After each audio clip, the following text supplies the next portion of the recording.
అంతే బ్రదర్, నేను నచ్చిందే చేస్తా, నా ఆత్మ కరెక్ట్ అనిపించిందే చేస్తా, ఆత్మను చంపుకొని అయితే బతుక. ఓకే,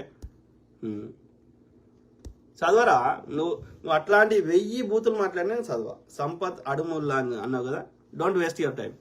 100 ఫోటో పెట్టుకున్నాడు కేసీఆర్ దగ్గర 100 మంది చదవ. నేను అట్లా బూతులు మాట్లాడితే నేను చదవ, ఇంకా తిక్కలేస్తే బ్లాక్ చేస్తా. జయపాల్ మాడుగుల అన్న ఏవి పట్టించుకోకు. Thank you brother. నోవెల్ పడేటి, it's different in India brother, no one will come forward. Then వాడు చంపితే సావుర్రి, వాడు ఫండ్స్ బంద్ చేస్తే బంద్ చేసుకోర్రి, వాడు జై శ్రీరామ్ అని బొట్టు పెడితే పెట్టించుకోర్రి, అంతే కదా. ఇప్పుడు మీరు ఏమంటున్నారు, ఎట్లయినా వాడు చంపుతాడు అంటున్నారు, రైట్? మాట్లాడినది చంపుతాడు, మాట్లాడకుండా చంపుతాడు. ఇప్పుడు మాట్లాడకపోతే చంపడా అంటే ఎట్లయినా చంపుతాడు అన్నప్పుడు కొట్లాడి సావురా.